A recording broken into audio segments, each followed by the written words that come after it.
Olá pessoal, hoje estreamos o Sem Frescura Cotidiano e nós já vamos diretamente para a nossa primeira entrevista, que é com Ângelo Máximo, o advogado da família do pastor Anderson do Carmo. Vamos tirar todas as nossas dúvidas sobre este caso. Olá, doutor, tudo bem? Tudo bem. Doutor, me fala uma coisa, quem matou o Anderson do Carmo? Segundo as investigações, o homicídio do Anderson do Carmo aconteceu a mando da deputada Flor de Lis, tendo como executor o filho, o Flávio, que foi confesso na delegacia. O senhor acredita nisso? Eu acredito nas investigações. Sua opinião pessoal difere da opinião da polícia e do Ministério Público? A minha opinião pessoal não interfere nas investigações. Doutor, quem foi que te contratou para o caso? A minha contratação foi da seguinte forma. Eu estava na cidade de Saquarema no dia 23 de junho do ano passado, no campeonato de surf, quando eu fui procurado por um cliente e amigo, me indicando um caso de repercussão e já me informando que a família não tinha condições financeiras de arcar com honorários. Só que ele não me passou qual era o caso. Queria que eu descesse naquele mesmo dia. Só que o prédio, aqui onde fica o meu escritório, não funciona no final de semana. Então eu marquei com eles na segunda-feira. Na segunda-feira esteve aqui no meu escritório a Michele, a irmã do pastor, né? A irmã do pastor e o seu esposo. Nós conversamos aqui, ela me passou também que não tinha condições financeiras de arcar com os honorários, mas que precisava muito da minha ajuda e que eu fui muito bem referendado para ela. Então ela, na mesma hora que fez o contato com a mãe em São Paulo, que falou comigo ao telefone, também pedindo os meus serviços. Então me foi outorgado primeiramente a procuração pela Michele e depois a senhora Maria Edna. E eu passei a atuar no caso a partir do dia 24 de junho, que foi inclusive a data em que a denunciada Flor de Lis prestou seu segundo depoimento em sede de delegacia de homicídios. Ou seja, 10 dias depois do ocorrido, certo? 8.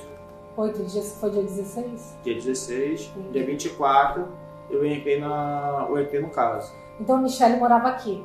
Em São Gonçalo mesmo? Em São Gonçalo. E Dona Edna lá em São Paulo? Em São Paulo. Onde está o pai do Anderson também, né? Onde está o pai do Anderson também. Eles eram casados? Não. Qual era a relação do pastor com a família? Ele tinha a relação de família com o Michele, né, que me contou aqui, e com a mãe. Uma intimidade, uma coisa frequente? Com certeza. Mãe, filhos, né? E irmão, no caso da Michele.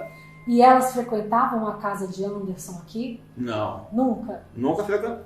Michele me passou, sempre me passou isso, como a senhora Maria Edna também, sempre me passou que eles não tinham, elas, né, não tinham uma animosidade com a Flor de Lis. Por quê? Aí eu não sei lhe dizer. Eu nunca entrei nessa seara. Eles sempre me falaram isso, que não se davam com a Flor de Lis. Então tinha já esse sentimento? Tinha esse sentimento. Eu não sei lhe dizer o qual, conforme te passei. Eu nunca entrei nessa seara pessoal, relação Maria Edna e Michele, Flor de Lis. O doutor tem várias declarações contra a Flor de Lis relacionadas a das coisas mais bizarras possíveis, tipo que ela era mãe do pastor antes, mãe afetiva, né, como ela diz, que ele namorou a filha dela, depois ela namorou ele quando ele tinha 14 anos e ela 30, né, que a mãe do Anderson dizia que ela estava grávida do Anderson e vinha a Flor de Lis para visitá-la, sei lá se era vizinha, uma coisa assim. O que disso é verdade, segundo elas?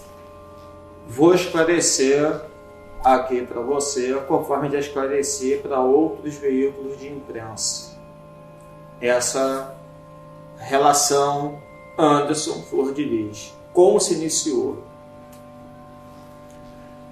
Me foi passado pela senhora Maria Edna e também pela Michele, que Anderson tinha 14 anos quando teve um namoro com a Simone. Namorou a Simone, adolescente, terminou o namoro. Flor de Lis foi na casa da Dona Maria Edna. Isso que eu estou passando são palavras da senhora Maria Edna, que inclusive está no inquérito, Exato. que hoje é ação penal. Flor de Lis foi na casa da Dona Maria Edna, perguntou a ela se Anderson poderia ir nos montes orar com ela. Dona Maria Edna autorizou. Passou-se um tempo, Anderson disse que estava namorando a Flor de Lis, o que assustou até a Dona Maria Edna. Palavras dela, repito. Passou-se um tempo, Anderson disse que ia morar com a Flor de Lis. E foi. Mas não foi nessa condição de filho adotivo, filho afetivo. Já foi na condição de marido, apesar da diferença de idade. Grande diferença, diga-se de passagem. E dali eles iniciaram o relacionamento, desde os 14 anos, desde os 15 anos, né, do Anderson do Carmo. Eu vi um depoimento. Ele nunca foi filho afetivo da Flor de Lis. Eu acho que Misael falou isso numa ocasião, que eles tinham 12 anos. Ou não, minto. Ele não lembrava se o Anderson já estava lá quando ele entrou para a família da Flor de Lis, junto com o André, né? André, que é um dos filhos dela. Eu não sei te responder. Que está preso. Entendi. O senhor chegou a conhecer algum dia o pastor Anderson do Carmo ou nunca tinha nem contato com a família? Nunca conheci. A Dona Maria Edna morava em Jacarezinho aqui, no Jacarezinho então, naquela época. Eles são criados do Jacarezinho. E depois ela foi morar em São Paulo? E depois ela foi morar em São Paulo. Entendi. Vamos às teorias da conspiração que surgem na internet, muito bem embasadas, né? Porque são coisas surreais, incríveis, né? Como a própria morte da Dona Edna e da Michele, no caso. Uma morreu de infarto e a outra de anemia. Essas são mortes naturais, comprovadas. Não tem nada de errado nessas mortes? Bom, eu não tenho competência para dirimir esse assunto, né? Eu não tenho competência para isso. Até então eu sei que foi morte natural tanto da Michele em outubro do ano passado, como da senhora Maria Edna em abril deste ano. Mas uma coisa é fato. Tanto a Michele quanto a Maria Edna perderam suas vidas da forma em que aconteceu o homicídio do Anderson do Carmo. O homicídio do Anderson, com certeza, consumiu a vida da senhora Michele e da senhora Maria Edna aos poucos, ao ponto de Michele, que era uma menina guerreira, batalhadora, saía para trabalhar às 6 da manhã, chegava às 6 da noite, todos os dias. Cansou de dar entrevista aqui do meu escritório, menina forte, com saúde, apesar do problema, mas com saúde. De julho do ano passado em diante, quando as investigações se paralisaram por conta da autorização ou não de investigar a Flor de Lis, decisão essa que ficou à espera do retorno do recesso forense do Supremo Tribunal Federal, a Michele caiu na cama que não se levantou mais. Isso eu posso te afirmar aqui. E o marido dela, como lidou com tudo isso? Ela deixou filhos? Deixou filhos, deixou 2 filhos e uma enteada. Pequenos? Não, o filho já era de maior e a filha tem 14 anos. E aí o marido dela ficou como em relação a tudo isso? Ele tem interesse ainda nessa história toda ou não? Interesse ele tem, mas ele não tem legitimidade para dar continuidade, porque o fato consumiu querendo ou não, a família dele, consumiu a esposa dele. Só que ele não tem legitimidade para se habilitar nos autos. Como foi para a família dele pós-morte? Quando é que elas tiveram esse estalo? Quando é que elas começaram a desconfiar disso? Logo depois, no velório, no enterro, a família do Anderson? A família do Anderson, desde o início, desconfiou da participação da Flor de Lis. Começando pela Michele, que foi na casa no dia do crime. Michele foi lá no local. E a Michele presenciou, está no depoimento da Michele, no ponto em que a namorada do Danielzinho, mora com Misael hoje. Isso. Presenciou o momento que a namorada do Daniel entregou o celular do Anderson nas mãos dela, nas mãos da Flor de Lis. Meu Deus. E logo após a polícia requisitar os aparelhos telefônicos dela, do Flávio e do Anderson, ela disse que não sabia onde estava o telefone. A partir daí, a Michele já tinha certeza da participação dela. E ela não questionou a Flor de Lis? Ela não tem contato com a Flor de Lis. A Flor de Lis, o crime aconteceu no dia 16 de junho. Eu não me recordo da data que eu levei Michele na delegacia. Mas foi um tempinho. Apenas após Michele sair da delegacia, de ser filmada, ser fotografada por jornalistas, pela imprensa, que Flor de Lis, nós paramos no posto de gasolina para abastecer o meu carro. Flor de Lis ligou para a Michele. Somente após o depoimento dela, quando veiculou à imprensa a imagem da Michele saindo da delegacia.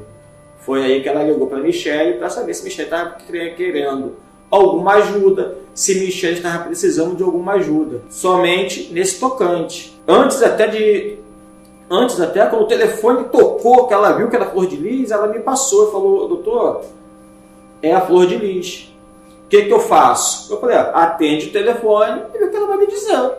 Que aí foi quando que ela perguntou, né, te dando uma resposta completa, foi quando ela perguntou se Michele precisava de uma ajuda, o que Michele estava querendo, e etc. E Michele falou: não quero nada, não preciso da sua ajuda, eu quero que a justiça seja feita. E ela não citou esse negócio no telefone?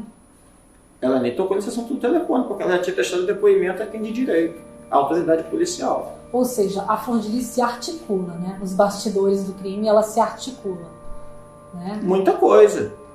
E não foi a única vez, né, que ela se articulou, que ela tentou se articular.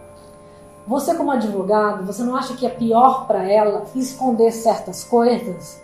Tipo, que namorou o Anderson, que os filhos são isso ou aquilo, que acontece isso ou aquilo. Você não acha que isso prejudicou ela mesma, no caso? Eu acho que isso não prejudica ela porque não vem ao caso.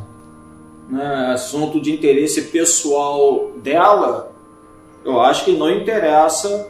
Mas ao feito. Não faz ela perder credibilidade? Aí eu deixo para os colegas, meus ex-adversos, que são a defesa dela, analisarem. Eu não posso entrar nessa seara. O senhor, como advogado, acha que ela vai ser cassada? Se mandar matar alguém não for motivo para quebra de decoro parlamentar, a gente pode fechar a comissão de ética da Câmara dos Deputados, porque não vai ter mais motivo de cassação de ninguém. Se a pessoa manda matar e o outro, que é crime contra a vida, você extinguir o maior bem que a pessoa tem, que é a vida, não for motivo de quebra de decoro parlamentar, a corrupção, qualquer outro motivo que gere procedimento de quebra de decoro parlamentar, nem se compara, pode se arquivar, como falei, pode fechar a comissão de ética da Câmara dos Deputados. Segundo o corregedor Paulo Bengtsson, né? Isso. Ele disse que eles não julgam crimes, julga a quebra de decoro parlamentar. Que a quebra de decoro parlamentar estaria ligada ao nepotismo, a rachadinhas, essas coisas que põem em xeque a dignidade do parlamentar, o comportamento dele perante o público, né? Perante a sociedade. Será que por ela ser deputada ela pode mandar matar? Não tem quebra de decoro parlamentar por conta disso? Será? Pois é. Será que o deputado pode mandar matar? Se o deputado pode mandar matar, então aí arquiva o caso também e deixa ela no carro. Mas ela não foi julgada ainda. Ela ainda não foi julgada, mas ela está denunciada. Ela está denunciada no crime. É possível ela reverter a denúncia? E sair como inocente? Há possibilidades, não tem dúvida disso. A instrução criminal ainda vai se iniciar ainda. Né? A instrução criminal ainda vai se iniciar. E a justiça não é feita para condenar e absolver. A justiça é feita para dirimir o conflito existente entre as partes. Nesse momento, nós temos o conflito do Ministério Público, que diz que ela mandou matar, e temos a defesa dizendo que ela é inocente. Então a justiça vai dirimir o conflito que tem aqui nesse imbróglio. Eu queria que o senhor explicasse também o que vai acontecer se ela for cassada e se ela não for cassada em relação ao crime. O processo criminal não tem nada a ver com o processo de quebra de decoro parlamentar. Sim. Ela sendo cassada ou não, o processo vai seguir seu rumo normal. Só vai variar o tempo, né? O processo vai seguir seu rumo normal, sendo que ela vai ficar passível de uma prisão preventiva caso ela seja cassada. Essa é o único diferencial. E a tornozeleira? A tornozeleira ela não foi intimada ontem, ela não foi localizada para dar cumprimento à ordem judicial, mas ao mesmo tempo ontem a magistrada mandou expedir carta precatória para Brasília para intimar ela no apartamento funcional, na Câmara dos Deputados, onde ela foi localizada lá em Brasília. Mesmo com o habeas corpus do advogado? Não tem decisão judicial derrubando ainda a decisão da magistrada de primeiro grau. Então a decisão da juíza é válida. Prevalece. Doutor, em relação às testemunhas do caso, quantas foram ouvidas até agora? Nenhuma. Nenhuma testemunha? A instrução criminal ainda vai se iniciar ainda.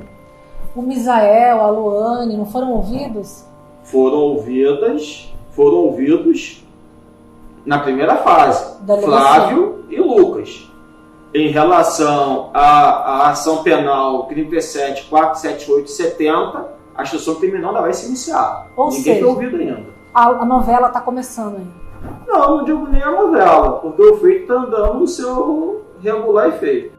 Doutor, eu li que o delegado Alan Duarte disse que Misael e sua esposa foram testemunhas-chave para a resolução deste caso naquela esfera. Você sabe alguma coisa sobre isso? Sobre o depoimento deles?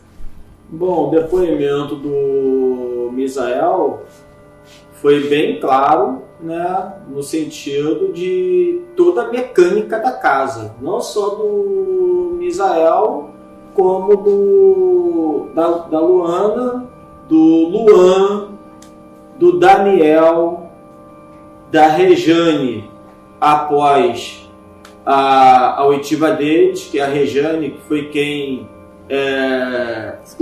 com quem o Lucas se comunicava, foram depoimentos esclarecedores do crime sim. E sem contar a participação que cada um teve na investigação, entregando seus telefones desbloqueados pela autoridade policial.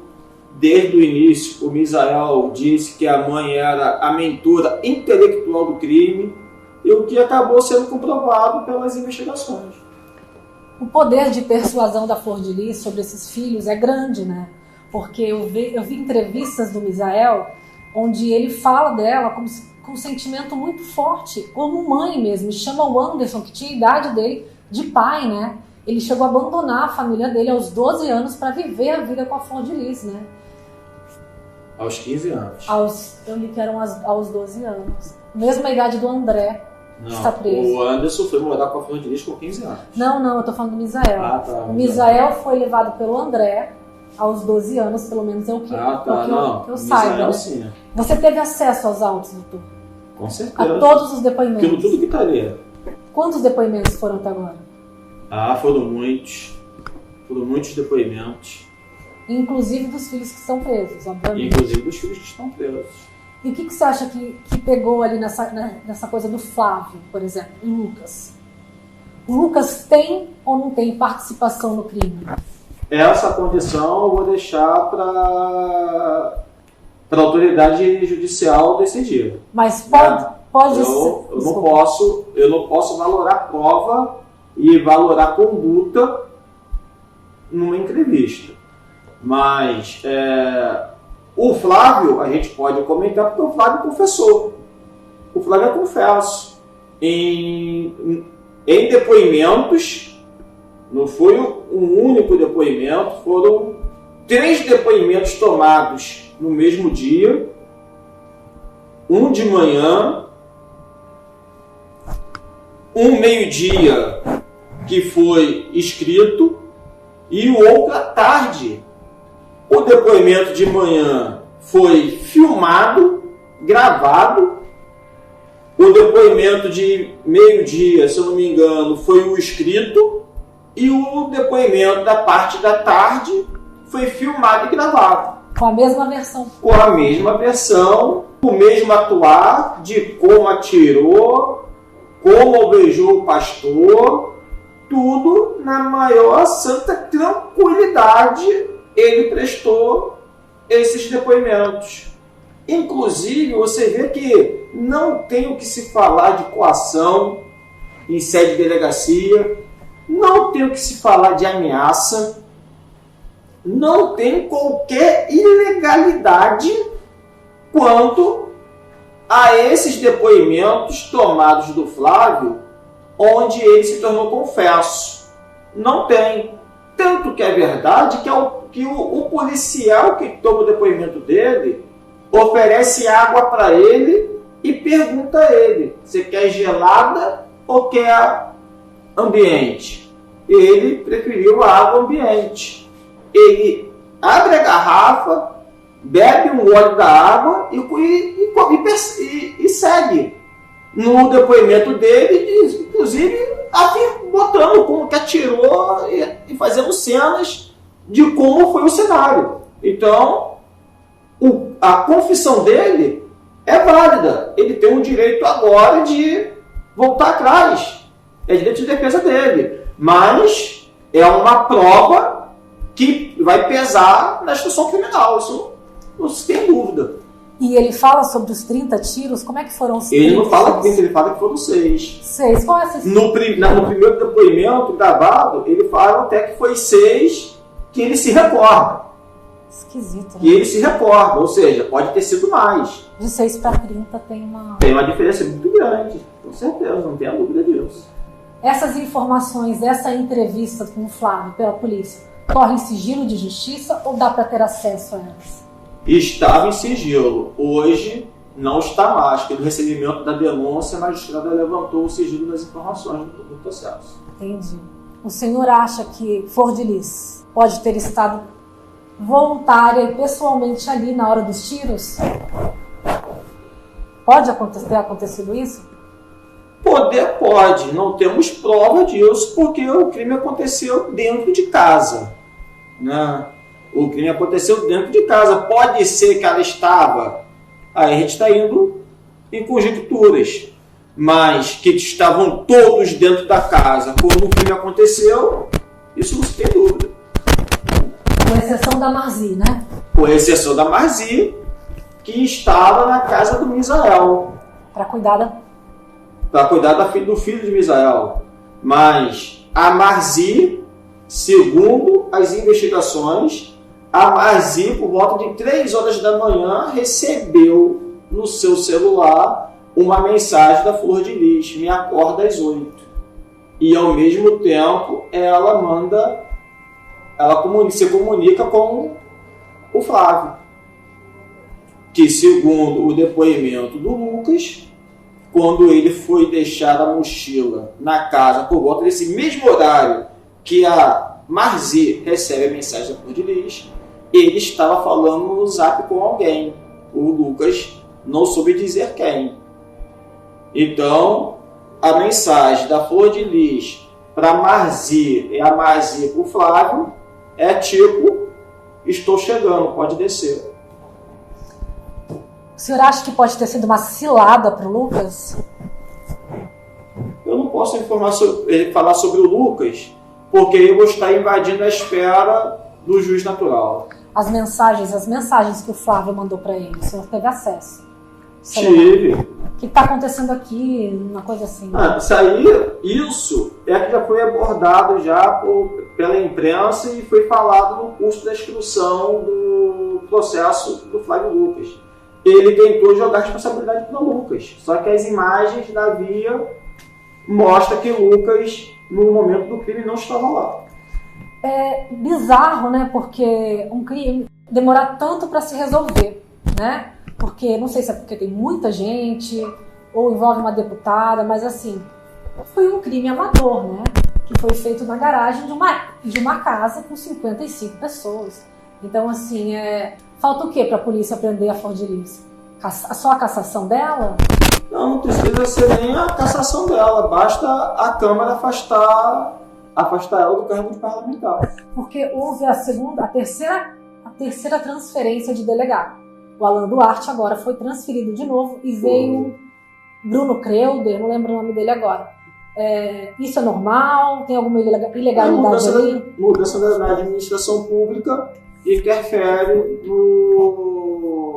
nos cargos, né, do setor público. Então o caso já estava fechado. O caso já está fechado, só que nós temos agora uma terceira fase das investigações, que apura a conduta de outros fatos, entendeu? Entendi. Uma pergunta, quando o assassinato do Soares? É deputada federal, tem hoje 59 anos, e até então, até a data de hoje, nada disso foi narrado nos autos. A pessoa doente mental, com problema mental, ela é interditada ou parcialmente interditada. E ela... Para encerrar, doutora Ângela, eu queria que você falasse agora sua opinião pessoal, tá? Pessoa física. Quem é para você Flor de Lis?